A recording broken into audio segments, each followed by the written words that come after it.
my channel. It's me, Chrislyn.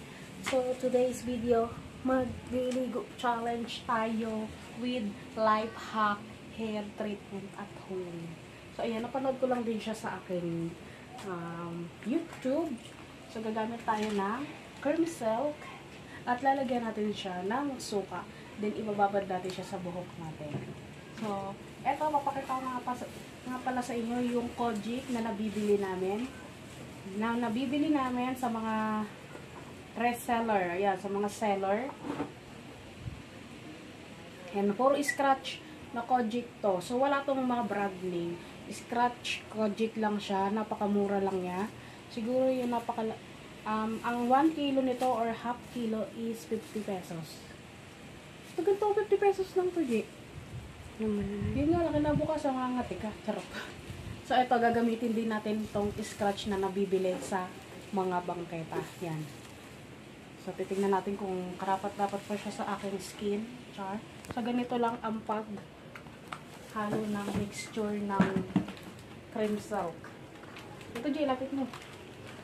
So, first, kumuha ko ng lagayan. Ito yung lagayan. Yan. Kita nyo ba yan?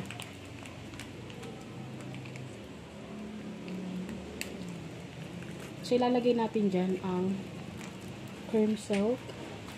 So, dalawang sachet ang aking...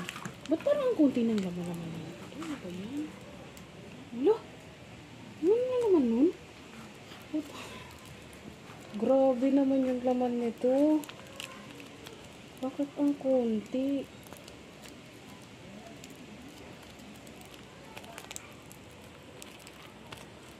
So, isa pa.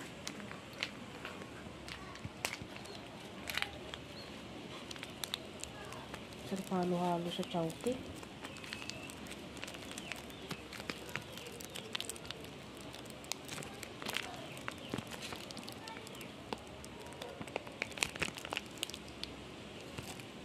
So, ayan siya.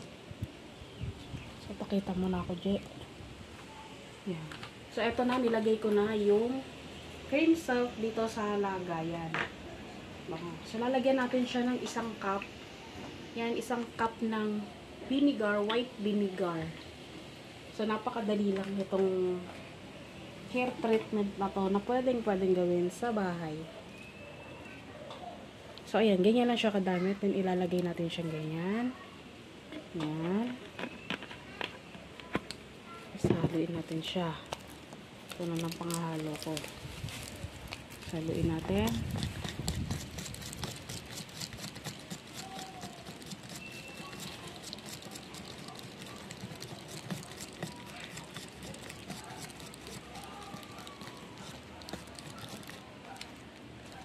So, after niya mahalo, i-apply natin to. I-apply natin siya sa ating hair. Oh my gosh. Hello. So, i-apply natin siya sa ating buhok, guys. So, kukuha lang tayo ng mga audience natin. So, kuha tayo.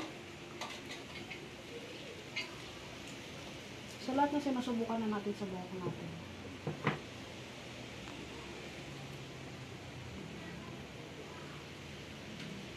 Dito, Jay. Tutok sa buko, Jay. Shhh! Gising sila, Is? Ha? Space.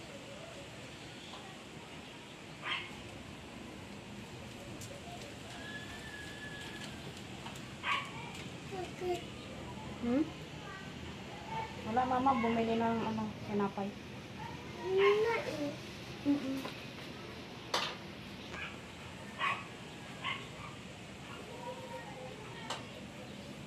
So, DIY. Malalaman na natin kung anong result ng cream silk with suka home treatment. Ayan. Ito blower na ng ating tablespoon. Tignan natin kung anong kalalabasan ng napanood natin sa YouTube. White.